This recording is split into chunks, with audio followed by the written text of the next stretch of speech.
El verso 5. Esta luz resplandece en las tinieblas y las tinieblas no han podido extinguirlas. Vamos a empezar por ahí. Vamos a empezar en el 5. Cuando Juan está hablando de la luz, estaba hablando de Jesucristo y estaba comparando a Jesús con la luz. Y Juan dijo en el texto anterior que habíamos estudiado, dice que la vida, o sea, Jesús, que es la vida, aparece. Dice que Él ilumina, Él es iluminado, esa vida es iluminada por la luz. Pero interesantemente es que tanto la vida, la palabra, la vida y la luz, las tres cosas son Jesucristo. Que cuando aparece la vida, la luz ilumina la vida. O sea, que cuando Dios aparece en la vida de un ser humano, ahí mismo aparece la luz para que la persona pueda ver, en el mundo espiritual. Y ahora, si por favor ponen el micrófono en silenciador porque entra un ruido. La luz, dice, resplandece en las tinieblas y las tinieblas no han podido extinguirla. Aquí nos está hablando de algo bien interesante. Nos está hablando de que cuando aparece la luz, ella va a resplandecer en medio de las tinieblas y las tinieblas no la pueden extinguir. Aquí nos está hablando un poco de una batalla que se da entre la luz y las tinieblas. ¿Y cuándo es que esa batalla se da entre la luz y las tinieblas? Es algo que para los griegos de aquella época o para las personas que vivían en aquella época era algo muy común, porque en el tiempo del zoroastrismo, el zoroastrismo era una religión que existía en aquella época. El zoroastrismo es una religión que ya no existe, pero en aquella época era una religión muy común. De hecho, los magos que llegan a visitar a Jesús, ellos eran magos del zoroastrismo, que es la misma religión que tenía el rey Ciro allá en el Antiguo Testamento, en el libro de Daniel, era el zoroastrismo. Así que en los tiempos de Jesús había una religión que existía que se llamaba zoroastrismo. Y esa religión, al igual que otras creencias de la época, creían entre el bien y el mal y que se daba una lucha entre ellos. Así que cuando Juan aquí está usando el elemento de que la luz resplandece en las tinieblas y que las tinieblas no la pueden apagar, no la pueden extinguir, es algo que la gente que lo está escuchando entiende perfectamente. Saben a qué se refiere, saben de qué está hablando. ¿Por qué? Porque ellos en su creencia y en su religión creían mucho en la lucha entre el bien y el mal, entre la luz y las tinieblas. Y Juan está aprovechando el hecho de que ellos entienden el tema para hablarles de ese tema. Eso en el campo de la teología o de las misiones se llama comunicación transcultural. La comunicación transcultural significa usar un elemento que la audiencia de uno entiende para poder explicar algo espiritual. Eso es una de las técnicas de la comunicación transcultural. Ahora, el hombre que tiene algo que esconder le va a tener miedo a la luz. ¿Por qué le va a tener miedo a la luz? Bueno, porque la luz revela, porque la luz saca a ver, porque la luz hace que las cosas se vean. Entonces, Juan 3:19-20 dice, esta es la causa de la condenación, que la luz vino al mundo, pero la humanidad prefirió las tinieblas a la luz, porque sus hechos eran perversos, pues todo el que hace lo malo aborrece la luz y no se acerca a ella por temor a que sus obras queden al descubierto. Sí, entonces, cuando Jesús viene, pues también viene la luz y por lo tanto va a iluminar todo lo que existe, va a iluminar lo que está.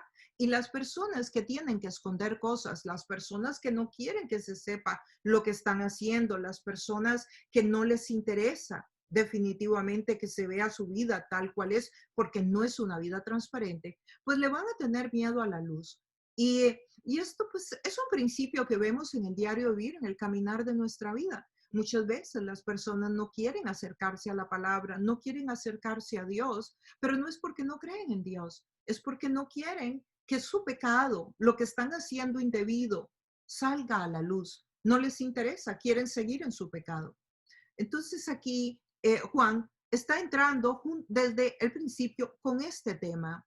Y la palabra de Dios nos dice en Juan 12:46, yo soy la luz que ha venido al mundo para que todo el que crea en mí no viva en tinieblas. Sí, la intención de Jesús de haber venido al mundo es traer luz para que podamos ver por dónde caminamos, por dónde vamos, qué es lo correcto, cuáles son las decisiones sabias, qué es lo correcto y lo incorrecto en el mundo espiritual, pero también para que el pecado salga a la luz. Porque ¿cómo yo me voy a arrepentir de algo que yo no sé que es pecado? ¿Cómo yo voy a pedir perdón? ¿O cómo yo voy a cambiar de forma de vivir cuando en realidad yo no sé que lo que estoy haciendo está incorrecto? Y créanme que hay muchas personas que viven en un mundo donde siempre han hecho lo mismo y no saben que lo que hacen no es ético, que es incorrecto, que es pecado. Entonces, Juan nos está hablando de esa lucha. Dice que la luz vino, pero que las tinieblas no la pudieron extinguir. Porque como ustedes saben, se trató de extinguirla en la venida de Cristo y cuando a Cristo lo matan, pues está tratando de extinguir la luz. ¿Para qué? Para que siguiéramos en tinieblas como estábamos antes de que Jesús viniera, sin poder ver. Aunque no podemos decir del todo que no veíamos, porque también existían algunos elementos que podían ayudar al pueblo de Israel a entender y a ver cómo era la ley, cómo eran los salmos, cómo era el Antiguo Testamento, cómo eran los profetas. Pero con Jesús vino una luz resplandeciente, de manera que todo quedaba evidente, que todo era fácil de verlo. Ahora pasamos al verso 6. Entonces, ¿quién era Juan el Bautista? Se contesta en el verso 6. Dice el verso 6, vino un hombre llamado Juan. Dios lo envió. Hay dos frases en este verso solamente. Y una es, vino un hombre llamado Juan y Dios lo envió. La venida de Juan el Bautista fue profetizada en el Antiguo Testamento. El Antiguo Testamento habló varias veces de que vendría un heraldo, de que vendría una persona a hablar antes de que Jesús apareciera. Eso estaba profetizado. Una de las profecías está en Isaías 43, que ahí ustedes la pueden ver. Voz que clama en el desierto, preparad camino a Jehová, enderezad calzada en la soledad a nuestro Dios. Ahí está hablando de Juan el Bautista. ¿Por qué? Porque Juan el Bautista estaba en el desierto. Él estaba clamando en el desierto. Fue ahí donde él empezó su ministerio. También Malaquías 3:1 nos habla de Juan. Malaquías es un libro del Antiguo Testamento también. Isaías era un profeta. Malaquías dice, el Señor Todopoderoso responde, yo estoy por enviar a mi mensajero para que prepare el camino delante de mí. O sea, delante de Dios que se iba a ser hombre y iba a venir a la tierra. De pronto vendrá a su templo el Señor, a quien ustedes buscan. Vendrá el mensajero del pacto, en quien ustedes se complacen. Aquí en el Antiguo Testamento Dios le está dando esta palabra profética al pueblo de Israel. Entonces, Juan, lo que Juan iba a hacer, su servicio, su ministerio, como se dice, fue anunciado en el Antiguo Testamento. ¿Cómo Juan reconocería a Jesús? Dice que lo reconocería de esta manera. Dice Juan 1:29 al 33. El siguiente día vio Juan a Jesús que venía a él y dijo, he aquí el Cordero de Dios que quita el pecado del mundo. O sea, Juan está en el río Jordán. Imagínenselo. Juan está bautizando un montón de personas y ve a un hombre caminar, ve a Jesús caminar y ahí mismo Juan entiende que Jesús es el Hijo de Dios. Y dice, entonces, he aquí el Cordero de Dios que quita el pecado del mundo. O sea, Juan está bautizando en agua y el bautismo de Juan es para que la gente se arrepienta.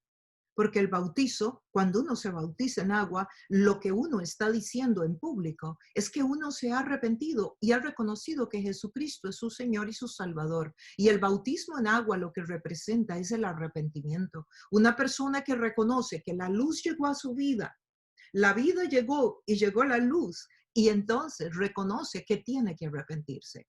Y eso es lo que está haciendo Juan. Este es aquel día quien yo dije, dice Juan, le dice a los presentes, después de mí viene un varón, el cual es antes de mí. Miren, después de mí viene un varón. O sea, el varón viene después de él. O sea, que él aparece primero y luego viene el varón. El varón es Jesús, el cual es antes de mí. Antes de mí. O sea, alguien que vino antes que él, claro, porque Jesús vino antes de la fundación del mundo. Porque era primero que yo. Sí, ¿por qué era primero que él? Porque Jesús existió desde siempre. Y yo no le conocía más para que fuese manifestado a Israel. Por esto vine yo bautizando con agua. O sea, está hablando de que esta es parte de su profecía. Y continúa. También dio Juan testimonio diciendo, vi al Espíritu que descendía del cielo como paloma. Y esto fue literal, lo de la paloma, como paloma. Y permaneció sobre él. Yo mismo no lo conocía, pero el que me envió a bautizar con agua me dijo, aquel sobre quien veas que el Espíritu desciende y permanece, es el que bautiza con el Espíritu Santo. Aquí vamos viendo entonces dos bautismos, ¿verdad? El bautismo de Juan es en agua, pero el bautismo que da Jesucristo es en el Espíritu Santo. O sea que uno se bautiza en agua, pero no necesariamente tiene al Espíritu Santo. El bautismo en agua es un bautismo de arrepentimiento. El Espíritu Santo lo tenemos en nuestra vida cuando somos bautizados, cuando somos sumergidos. La palabra bautizar significa sumergidos en Cristo, cuando creemos en Jesucristo como nuestro Señor y Salvador. Y dice que el Espíritu, que Jesús bautiza en el Espíritu Santo. Mediante él, los hombres creerían. Aquí está contándonos Juan el autor sobre la vida de Juan el Bautista. Algo interesante de Juan el Bautista que lo anoté ahí por si teníamos tiempo, pero lo voy a leer.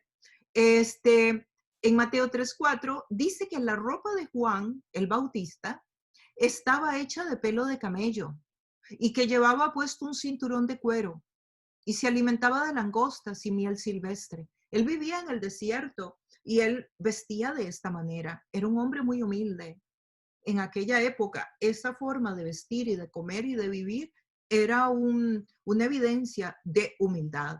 Así que aquí tenemos entonces a Juan en un aspecto bien humilde de su vida. Y puse ahí, igual que los profetas de hoy, y digo esto porque hoy hay muchas personas que se llaman siervos de Dios y profetas de Dios y se bajan de limusinas. Y además de eso tienen un montón de guardaespaldas alrededor y se llaman profetas de Dios. O sea, qué gran diferencia de lo que era un profeta en el Antiguo Testamento. Y estas personas hoy que usan esas posiciones y que lo último que hacen de verdad es mostrar a Cristo con su estilo de vivir. Ahora, el ángel Gabriel le comunica a Zacarías el nacimiento de su hijo. El papá de Juan el Bautista es Zacarías. Y vamos a leer esta parte porque me parece muy interesante que conozcamos más de Juan el Bautista. Y recordemos que cuando hablamos de Juan el Bautista, no nos estamos refiriendo a Juan el autor del libro. Estamos refiriéndonos a Juan el Bautista. Juan, el que escribe el Evangelio, es Juan el apóstol. Juan el Bautista es el que está haciendo el bautismo en agua en el río Jordán, del que Juan el Evangelista está escribiendo. Hay otro Juan más que aparece en este libro, para que no se confundan cuando lo lean, que está más al final del libro, que es un Juan que era el padre de Pedro. Entonces hay tres Juan en este libro. Ahora, leamos lo que nos dice el ángel Gabriel acá. En Lucas 1, 5 al 20. En tiempos de Herodes, rey de Judea, hubo un sacerdote llamado Zacarías, miembro del grupo de Abías. Su esposa Elizabeth también era descendiente de Aarón. Aarón era un sacerdote en el Antiguo Testamento. Aarón era el hermano de Moisés. Entonces está diciendo que ella era descendiente de esa línea. Ambos eran rectos e intachables delante de Dios. Obedecían todos los mandamientos y preceptos del Señor, pero no tenían hijos, porque Elizabeth era estéril y los dos eran de edad avanzada. Un día en que Zacarías, por haber llegado el turno de su grupo, oficiaba como sacerdote delante de Dios. Le tocó en suerte, según la costumbre del sacerdocio, entrar en el santuario del Señor para quemar incienso.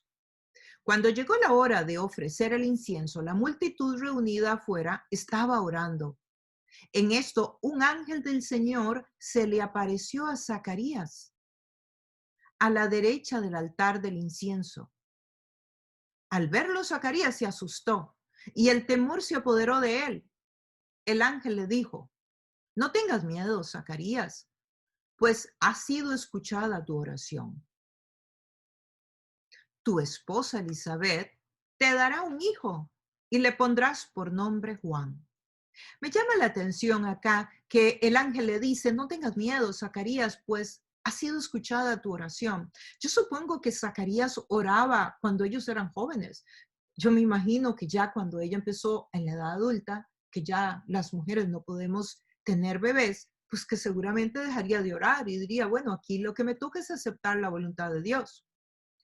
Y ahora van a ver por qué yo creo eso. Tu esposa Elizabeth te dará un hijo y le pondrás por nombre Juan. Tendrás gozo y alegría, y muchos se regocijarán por su nacimiento, porque él será un gran hombre delante del Señor. Jamás tomará vino ni licor, y será lleno del Espíritu Santo aún desde su nacimiento. Jamás tomará vino y licor. Ahí lo que está diciendo es: no quiero que tome vino ni licor. Esto era algo que Dios hacía con ciertos hombres. Por ejemplo, Sansón. Sansón nunca tomó vino, él no tomó licor y tampoco se podía cortar el cabello. Hará que muchos israelitas se vuelvan al Señor su Dios. Él irá primero delante del Señor. Imagínate, a Zacarías le está hablando este ángel que irá primero delante del Señor, y Zacarías no tiene idea de lo que el ángel está hablando. ¿De qué Señor? Recuerden que en ese momento no está el Señor todavía. Con el Espíritu, irá delante del Señor con el Espíritu y el poder de Elías. O sea, habla de Elías. Elías es un profeta del Antiguo Testamento. Dice que tendrá el poder de Elías. Y Elías fue el profeta más poderoso del Antiguo Testamento. O sea, que hizo más milagros y señales así impresionantes. Para reconciliar a los padres con los hijos y guiar a los desobedientes a la sabiduría de los justos. Interesante, ¿verdad? Para reconciliar a los padres con los hijos. O sea, como que es muy, muy de lo que pasa aquí en la tierra, que entre los padres y hijos hay luchas, hay luchas. Y yo creo que esto viene de las tinieblas. De este modo, preparará un pueblo bien dispuesto para recibir al Señor. Vean todo lo que le dice el ángel a Zacarías. ¿Cómo podré estar seguro de esto? Le dice a Zacarías, al ángel. Ya yo soy un anciano y mi esposa es de edad avanzada. ¿Ven por qué creí yo que ya él había dejado de orar? Porque ya no creía. Y le contesta el ángel: yo soy Gabriel, el ángel Gabriel. A eso se refiere. Yo soy Gabriel. Gabriel es uno de los 3 arcángeles que hay en el cielo. Hay 3 arcángeles en el cielo y Gabriel es uno de ellos. Yo soy Gabriel. O sea, no le llegó cualquier ángel, le llegó uno de los 3 arcángeles, porque hay jerarquía en el cielo. Yo soy Gabriel y estoy a las órdenes de Dios, le contestó el ángel. O sea, he sido enviado para hablar contigo. Yo estoy a las órdenes. Yo no me aparezco aquí a contarte una historia o a decirte que yo quiero que tengas un hijo. No, yo estoy a las órdenes de Dios. Qué carga, ¿verdad? Le contestó el ángel: he sido enviado para hablar contigo y darte estas buenas noticias, pero como no creíste en mis palabras, las cuales se van a cumplir a su debido tiempo, te vas a quedar mudo. No podrás hablar hasta el día que todo esto suceda. Wow, qué fuerte le tocó a Zacarías, ¿no? ¿Y cuántas veces habría uno de quedarse mudo? Ah, Digo güey. yo, ¿cuántas veces que Ah, no güey, creo? espera. ¿Ah? Esa parte estuvo como un toque shocking. ¿La puedo repetir? Es que esa no la recapitulé muy bien, esa última parte. ¿Por qué fue que se quedó muda? Mudo, porque no le creyó al ángel la palabra. Ah, ok, ok. Ujú. Sí, como Sara que la hicieron piedra por haber volteado a ver cuando estaban destrozando la ciudad. No, ella no era Sara, mi amor, esa era la esposa de Lot. Sara era la esposa de Abraham. Ah, bueno, sí, la esposa de Lot, perdón, que volteó a ver y la hicieron piedra. Ajá. Ok, el ángel le comunica a María el nacimiento de Juan. Lucas 1:36. Vamos a ver qué le dice el ángel a María. Estamos hablando de María, la Virgen María, la Madre de Jesucristo. Se le aparece un ángel y también a ella le hablan de Juan. Miren qué interesante. Entonces le dice, también tu parienta, este texto viene después de que el ángel le dice que ella va a dar a luz al Salvador del mundo. Ahí mismo le dice, también tu parienta Elizabeth va a tener un hijo en su vejez. Tu parienta. O sea, que la mamá de Juan era parienta de María. Va a tener un hijo en su vejez. De hecho, la que decían que era estéril ya está en el 6º mes de embarazo. Porque para Dios no hay nada imposible. Esto le dice el ángel a María. Entonces, ahora María va y visita a Elizabeth, su parienta. Posiblemente la ayuda en el parto, pero esta es mi suposición. Se quedó con ella 3 meses, nos dice el texto bíblico, y lo que me hace a mí calcular más o menos que si María está quedando embarazada en esta época y y la mamá y Elizabeth está embarazada ella por el 6º mes, pues me dice a mí que entre Juan el Bautista y Jesús debe haber una diferencia de 3 meses aproximadamente. Lucas 1, 39, 45, 57 al 66. Lo voy a leer. Miren la visita de María a Elizabeth. A los pocos días María emprendió un viaje y se fue deprisa a un pueblo en la región montañosa de Judea. O sea que Elizabeth vivía en las montañas. Al llegar, entró en casa de Zacarías y saludó a Elizabeth. Tan pronto como Elizabeth oyó el saludo de María, la criatura saltó en su vientre. Tan pronto como Elizabeth oyó el saludo de su parienta María, la criatura saltó en su vientre. Entonces Elizabeth, llena del Espíritu Santo, miren, llena del Espíritu Santo, exclamó, bendita tú entre las mujeres y bendito el fruto que darás a luz. Pero, ¿cómo es esto? Que la madre de mi Señor, la palabra aquí Señor, kurios, en griego, venga a verme.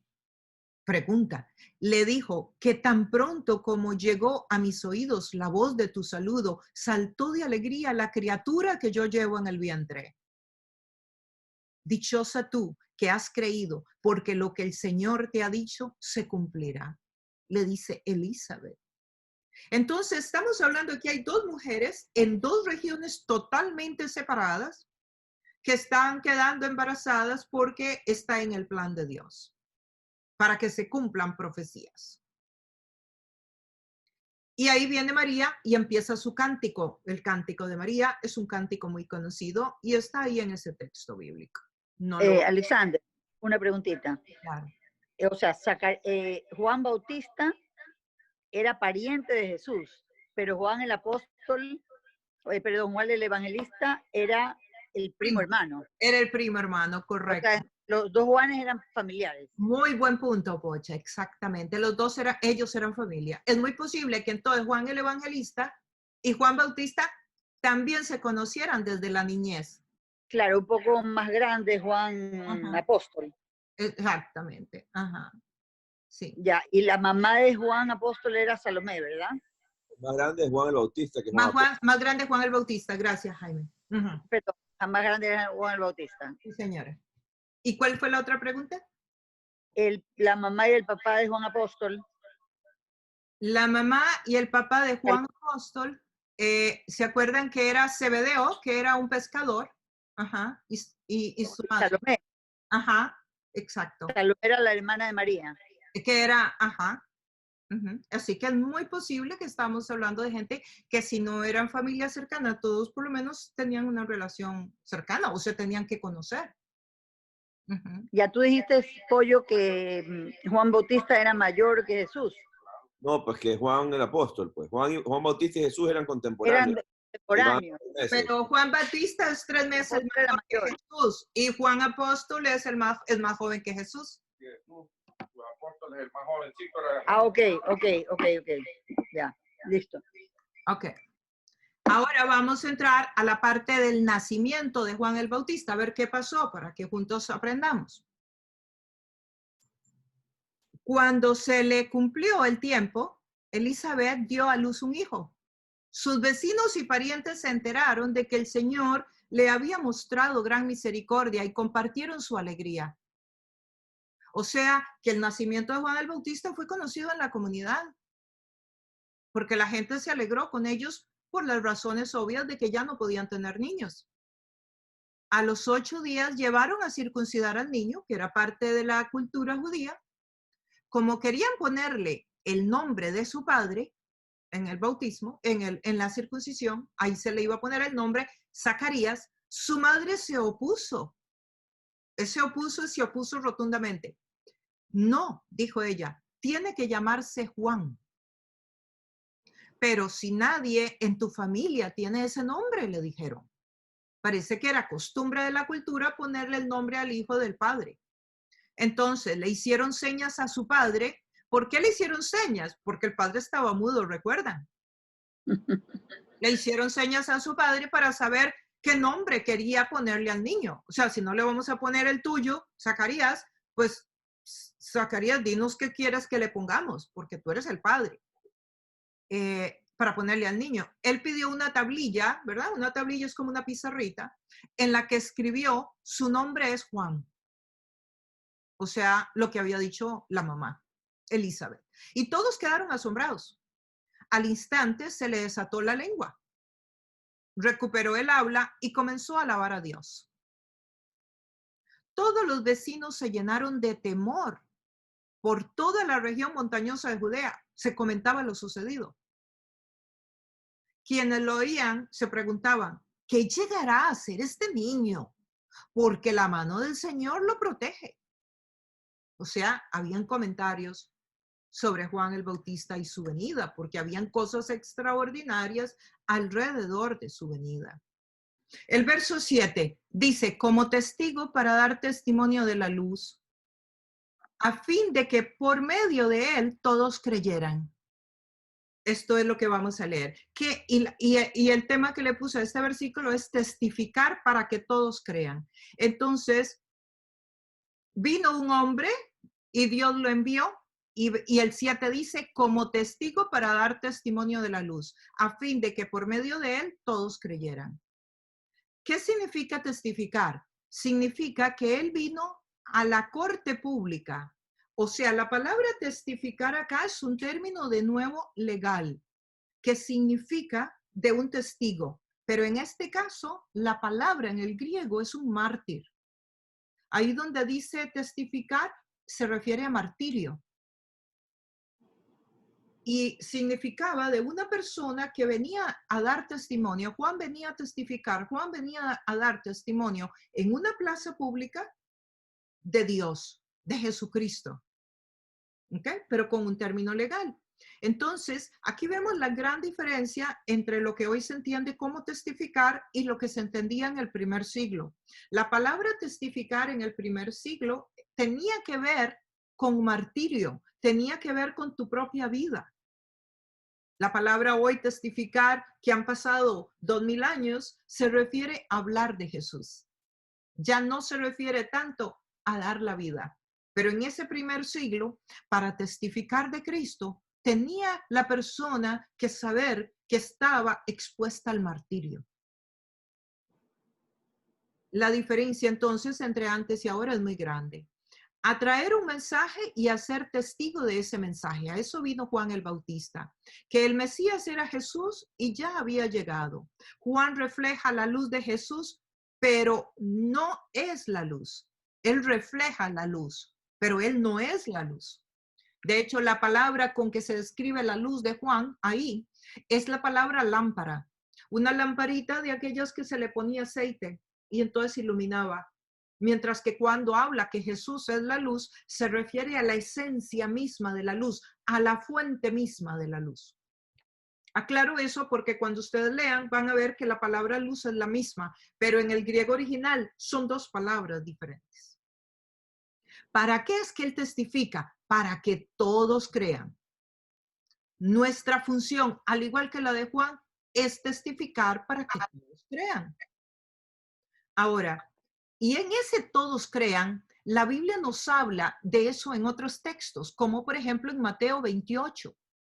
Nos habla de algo que se llama la Gran Comisión. La Gran Comisión es el mandato magno que Jesucristo le hace a toda la comunidad que existía en aquel momento, en el momento en que va a resucitar. Aquí les dice lo que tienen que continuar haciendo. ¿Y qué les dice? Les dice, los 11 discípulos fueron a Galilea, a la montaña que Jesús les había indicado. Cuando lo vieron, ¿por qué habían 11 discípulos? ¿Alguien recuerda? ¿Se acuerda que los discípulos eran 12, verdad? Pero aquí dice los 11. La razón por la que hay 11 es porque Judas, claro, porque Judas ya no está. Pero después de que Jesús suba a los cielos, van a escoger al que sustituya a Judas. Eso lo estudiaremos algún día que estemos en otro texto bíblico. Los 11 discípulos fueron a Galilea, a la montaña que Jesús les había indicado. Cuando lo vieron, lo adoraron, pero algunos dudaban. O sea, lo adoraban, pero algunos dudaban. Jesús se acercó entonces a ellos y les dijo, se me ha dado toda autoridad en el cielo y en la tierra. Por tanto, vayan y hagan discípulos de todas las naciones. Vean qué interesante. No dice vaya y hagan discípulos de los judíos, del pueblo de Israel, sino que Jesús dice de todas las naciones, bautizándolos en el nombre del Padre y del Hijo y del Espíritu Santo, enseñándoles a obedecer todo lo que les he mandado a ustedes. Y les aseguro que estaré con ustedes siempre. O sea, si hacen esto, estoy con ustedes siempre. Los voy a acompañar, los voy a respaldar, no van solos. Más o menos es el mensaje. Ahora, ese vayan se puede traducir hoy de varias formas. Uno puede ir a todas las naciones orando por las naciones, como hicimos el otro día que oramos por Beirut, orando por las naciones que están sufriendo. Uno puede ir a todas las naciones ofrendando. ¿Recuerdan las mujeres y los hombres que sostenían el ministerio de Jesús mientras Jesús hacía el ministerio? Entonces, con las ofrendas nuestras para que otros vayan a las naciones y hagan la obra. Y también se va yendo uno mismo, haciéndolo, testificando de Cristo en tu comunidad, en tu familia. Entonces, estas son las tres formas en cómo todos tenemos que hacerlo.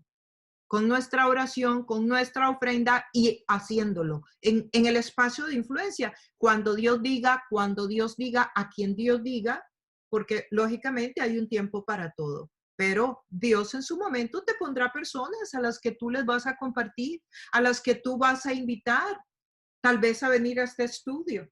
O sea, no sé cómo Dios te va a guiar, con cada persona es diferente. Y una persona puede que te diga que sí, otra te diga que no. Pero lo que quiero que vean es que este mandamiento es el mandato más importante de todo el Nuevo Testamento. Vayan y hagan discípulos de todas las naciones. Esto es lo que se llaman las misiones. Y de esta es la base bíblica para todo lo que son las misiones. Y esto fue lo que Jesús dijo, las últimas palabras. Imagínense si usted se va a ir, ya no va a estar más en la tierra. ¿Cuán importantes han de ser las últimas palabras que usted escoja? Bueno, esto fue lo que Jesús nos dejó. Y estas son las formas de hacerlo. Ahora, ¿cómo yo puedo hacer esta última parte? Testificar de Cristo en mi comunidad, en mi familia. ¿Cómo lo puedo hacer? Bueno, aquí nos dice, ¿cómo?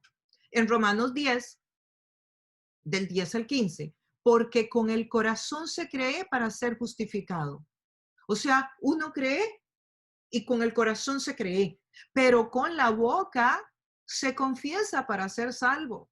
O sea que la persona tiene que verbalizar el reconocer, el arrepentirse, el reconocer que Jesús es su Señor. O sea que no es solamente algo que usted diga, yo creo aquí adentro, pero yo nunca lo voy a decir. No, usted tiene que confesar que Jesucristo es su Señor, lo tiene que hablar con Él. Así dice la Escritura, todo el que confíe en Él no será jamás defraudado.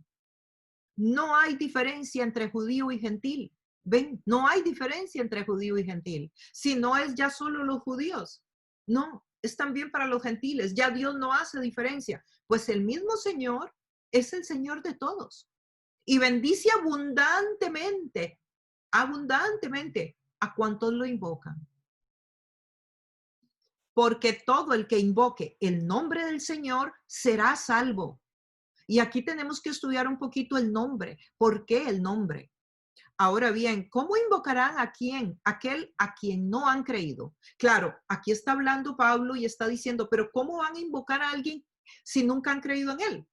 ¿Cómo van a invocar a Jesús si no han creído en él? ¿Y cómo van a creer, dice Pablo, en aquel de quien ni siquiera han oído? ¿Cómo va a invocar a alguien que nunca ha oído hablar de Jesucristo a Jesús? No lo puede invocar, no lo conoce. No sabe de él, no sabe ni que existe, no sabe ni que hay cristianos, no sabe ni que hay Biblia. ¿Y cómo oirán si no hay quien les predique? ¿Y quién predicará sin ser enviado? O sea, si no hay nadie que es enviado, nadie que vaya a hablarle a ese grupo, a esa gente, a esa persona. Así está escrito. Qué hermoso es recibir al mensajero que trae buenas noticias. Esto habla de las personas que somos evangelistas, que llevamos el evangelio, que comunicamos el evangelio. Dice que es muy hermoso recibirnos a nosotros. Es muy hermoso. Aquí la palabra recibir es recibir en su casa, es hospedar, es tener, es atender. Dice, todos debemos dar testimonio. Todos. Esto no es un llamado para Alexandra, para los pastores, para los líderes, para los encargados, para los misioneros. Esto es para toda la comunidad. En Hechos 1:8 dice, pero cuando venga el Espíritu Santo sobre ustedes, recibirán poder y serán mis testigos en Jerusalén, en Judea, en Samaria y hasta los confines de la tierra. O sea que el mandamiento, yo iba a poner un mapa que está, pero como no pudimos conectarlo, no lo tengo, para que puedan ver que Jesús en este momento está parado en Jerusalén y está señalando y les está diciendo que cuando reciban poder van a ir a llevar, a hablar de él a Samaria, a Judea y hasta los confines de la tierra. O sea que esto es algo de lo que Dios quiere que se haga, que llegue el evangelio a todos los confines de la tierra. Compartir nuestra experiencia con otros, esa es una forma de hablar de Jesús. Cuando tú le compartes a alguien, cuando tú le hablas a alguien de cuál ha sido tu experiencia, por qué tú estás estudiando, por qué a ti te interesa, qué es lo que Dios está haciendo en tu vida. Hablar de los milagros que Dios ha hecho, de las maravillas que Dios ha hecho en tu vida, de los cuidados de Dios a tu vida. Y ahora al final vamos a invitar a Michelle para que ella nos hable de eso. Ayudar a otros a ver. Sí, ayudar a que otros vean, porque acuérdense en lo que acabamos de leer. ¿Cómo van a creer si nadie les ha explicado? ¿Cómo van? Muchas veces nosotros pasamos años de nuestra vida sin entender nada del evangelio o entendiendo muy poquito. Tenemos la responsabilidad de nuestra comunidad, empezando por la familia, en el trabajo, con los compañeros, con los amigos. Claro, esto debemos de hacerlo con sabiduría, con la guianza de Dios sobre cómo, cuándo y dónde.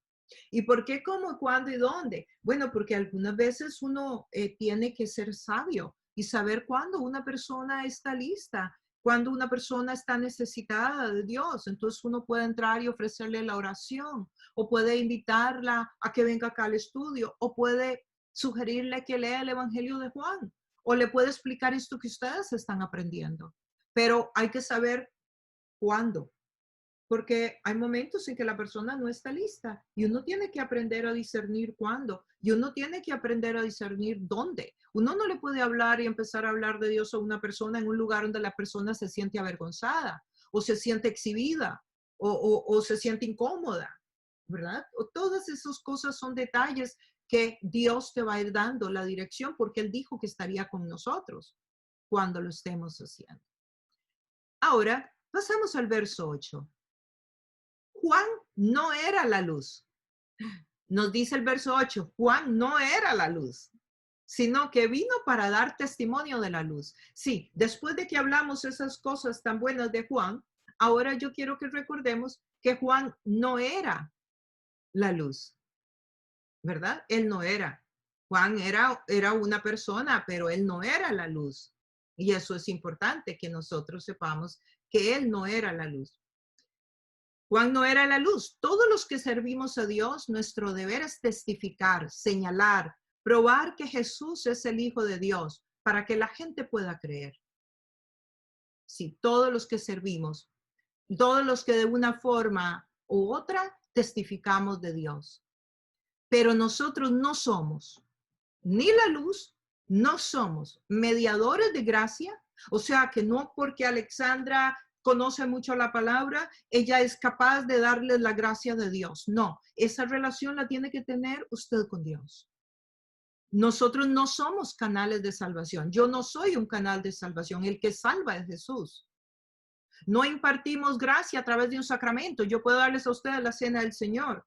Sí, yo casé a Jaime que está acá y a su esposa. Eso es un sacramento. Y yo puedo impartir el sacramento del matrimonio.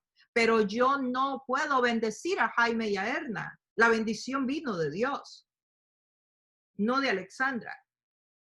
El que bendice es Dios. Yo lo que hago es impartir el sacramento, pero Dios es el que bendice. Yo puedo dar la cena del Señor, sí, pero es el Señor el que en la cena puede sanar tu cuerpo y puede traer y recordarte, es Él el que tiene que hacer la obra dentro de ti cuando estás tomando la cena, que en términos católicos sería la hostia, ¿verdad? Pero es el Señor. Entonces, es muy importante que nosotros sepamos que nosotros no somos superiores a otras personas, que ni siquiera somos superiores a una persona que no conoce de Cristo. Yo puedo estar hablando con una persona musulmán o con una persona hindú o con una persona budista y yo no soy superior a ella por ser hija de Dios, porque tengo relación con Dios o porque Jesús es mi Señor. No soy superior, porque la Biblia dice que de tal manera amó Dios al mundo que dio a su Hijo unigénito, para que todo aquel que en Él cree no se pierda, mas tenga vida eterna. De tal manera amó Dios al mundo. Sí, no dice que amó a la iglesia o que amó a sus hijos. Dice que amó al mundo. O sea, el amor de Dios está por todos, aún los que no creen en Él. Entonces yo no soy superior, soy hija de Dios. Pero eso no me hace superior, ni me hace creer que a mí Dios me ama, pero Dios no ama al que no cree en Él. No es así. No somos más ungidos que otro creyente. No es como que yo tengo más presencia de Dios que otra persona. Esa no debe ser mi actitud, ¿verdad? Entonces, Juan el Bautista vino a iluminar. ¿A iluminar qué? La naturaleza de Dios en Cristo. A iluminar la naturaleza del servicio, de que debemos ser humildes, de que debemos reconocer cuál es nuestro rol y que sí vamos a reflejar la luz del Evangelio, pero no somos la luz. La naturaleza del pecado. ¿Por qué? Porque Juan vino a iluminar, a mostrar el pecado para que pudieran reaccionar y darse cuenta que estaba en pecado. Pero Jesús es la luz, es la esencia. Es tan hermoso esto que Juan 3:30 dice, a Él le toca crecer, a Jesús le toca crecer y a mí menguar. O sea, que Juan en todo momento, porque vinieron varios fariseos, y usted lo leerá cuando esté leyendo el Evangelio, que le dijeron, pero ¿quién eres tú? ¿Eres tú Elías el profeta? ¿Eres tú el Mesías? ¿Quién eres tú? Y Juan le dijo, yo no soy el Cristo. El Cristo es otro. y les señala a Jesús. Si Juan en ningún momento trató de usurpar el lugar de Cristo, él no tenía necesidad de brillar, de protagonizar, de ser más que Jesús, ni de competir, no, ninguna de esas cosas. Él se mantenía en una posición contento con lo que Dios lo llamó y humilde en donde Dios lo llamó, al punto que dice, a él le toca crecer y a mí menguar. ¿Y saben cuándo dice esto Juan el Bautista? Cuando vinieron y le dijeron, pero todos tus discípulos están yendo con Jesús. Y Juan se vuelve y le dice, sí, a mí me toca crecer. A él le toca crecer, a mí me toca menguar. Yo creo que esto es un principio muy importante de la humildad que todos debemos de tener. Entonces, si Juan no tomó una posición de orgullo y de sí, se están yendo con él, qué barbaridad, la vamos a tener nosotros cuando Jesús dice que no hubo un hombre más grande que él en la tierra, que Juan, antes de él. Esa es la expresión de Jesús sobre Juan.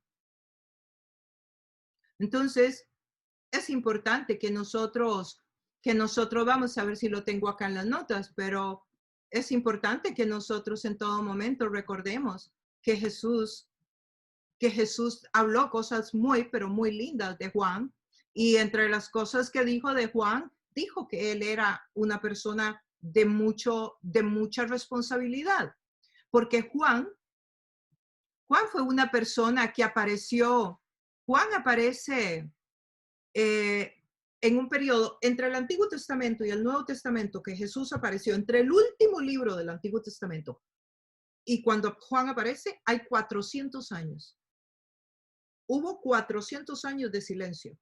Eso se llama el periodo intertestamentario en términos de teología. Pero hubo 400 años que nadie hablaba, no hubo profeta, no hubo voz, no hubo libro, no hubo nada para el pueblo de Israel. 400 años. Y Juan es el último profeta. Después de Juan ya viene Jesús. Ahí mismo, como leímos.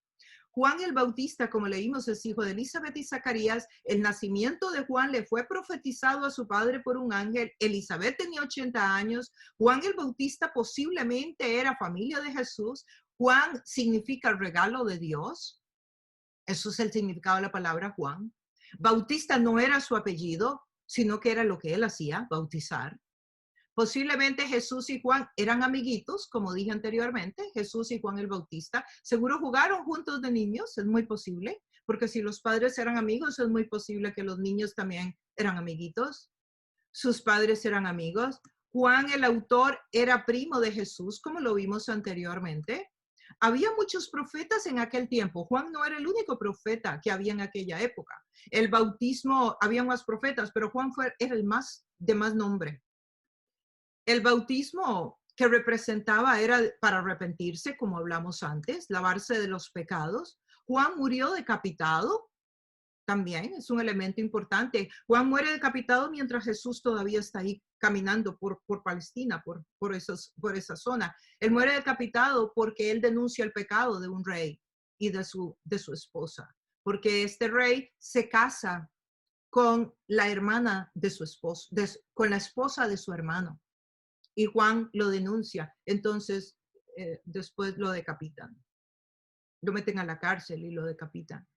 Entonces, leemos de él al principio de Mateo, de Juan y de Lucas.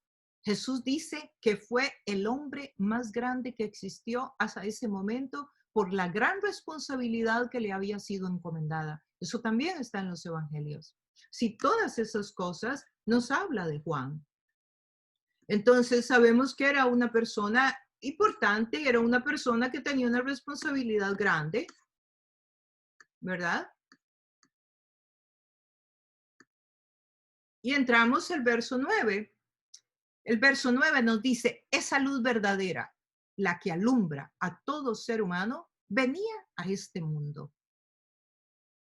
Esa luz verdadera, la que alumbra a todo. La palabra verdadera significa que todas las demás luces son imperfectas.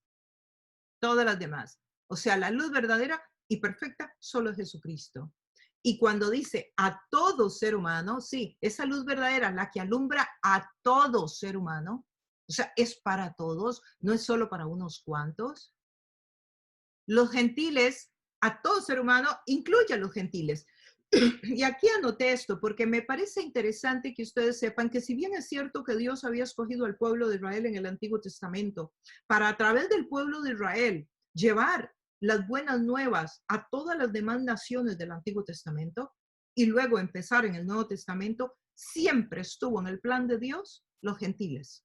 Los gentiles no somos una opción que como el pueblo de Israel no sigue a Dios, bueno, pues entonces ahora vayámonos donde los gentiles. No, el plan de las naciones, el plan de que nosotros pasáramos a ser hijos de Dios, estuvo siempre en el corazón de Dios desde el Antiguo Testamento. Hay montones de textos bíblicos, voy a leerles algunos. Digo porque algunas personas me han preguntado, pero entonces, ¿qué, Alexandra? El pueblo de Israel es el pueblo de Dios y nosotros como que llegamos después. O sea, como que no le salió bien con el pueblo de Israel, entonces, ¿qué? Entonces nos trajo a nosotros. No, no es así. Mírenlo acá. En Isaías 42:6 dice, yo, el Señor, te he llamado en justicia, te he tomado de la mano, yo te formé, yo te constituí como pacto para el pueblo, como luz para las naciones. ¿Ven? ¿Ven la intención de Dios con el pueblo de Israel? Que a través de un pueblito, recuerden que el pueblo de Israel empezó con Jacobo. Y Jacobo Dios lo llamó y le dijo, ya no será más tu nombre Jacobo. De aquí en adelante tu nombre será Israel. Y le cambió el nombre. Israel, o Jacobo, la misma persona, tuvo 12 hijos. Se convirtieron en las 12 tribus de Israel. Pero Dios hizo ese pueblo para a través de ese pueblo llevar el amor suyo a todos los demás pueblos que existían. Pero el pueblo de Israel nunca lo hizo. Sí, es más o menos lo mismo que Dios hoy nos llama a nosotros. Dios te llama a ti en tu casa, a ti en la tuya, a cada uno de nosotros en nuestra familia, en nuestro trabajo, en nuestra comunidad, para que nosotros seamos luz en esa comunidad, luz en tu familia, luz en tu trabajo, luz en tu escuela, luz en tu universidad. Igual que como escogió al pueblo de Israel. Dios formó al pueblo de Israel con un propósito de que fuera luz para que otros creyeran. El pueblo de Israel no lo hizo. Y aquí lo pueden ver como pacto, como luz para las naciones. No es gran cosa que seas mi siervo, ni que restaures a las tribus de Jacob, ni que hagas volver a los de Israel, a quienes he preservado. Yo te pongo ahora como luz para las naciones, a fin de que lleves mi salvación hasta los confines de la tierra. La misma palabra que les leí hace un rato en el Nuevo Testamento, que decía que Jesús dijo que este evangelio será predicado en Judea, en Samaria y hasta los confines de la tierra. Y la misma de la Gran Comisión, que les dije que era el mandamiento más, el mandato, la razón de ser. Yo digo que es como la misión de la iglesia. La razón por la cual la iglesia existe es para llevar el amor de Dios a las naciones. Porque desde el Antiguo Testamento, la Israel de antes, la Israel geográfica, es hoy la iglesia. Hoy todos ustedes, tú y yo, somos la Israel de Dios hoy. Pero en aquel tiempo era un pueblo geográficamente hablando. Hoy es una Israel a nivel de espíritu.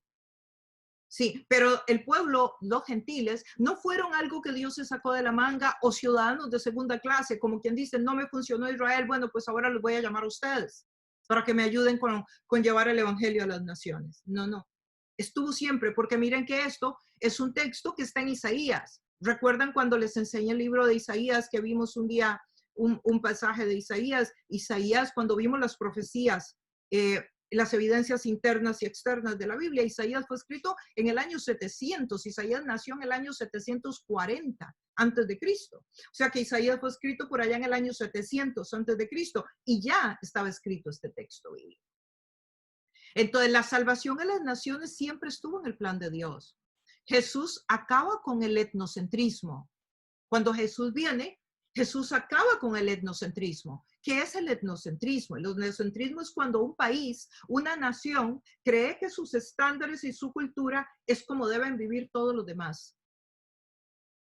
Sí, y Jesús acaba con el etnocentrismo. El evangelio estaba en un país, en una nación, y ellos no la compartían. Y además ellos querían que la gente se hiciera de su cultura. No compartían las buenas nuevas, respetando la cultura. Por ejemplo, si yo llevo hoy el evangelio a la India, yo llevo el evangelio a la India, pero yo no le transformo a la India su cultura, ni a la gente. Yo no hago que la gente se sienta en una banca como se sientan los americanos.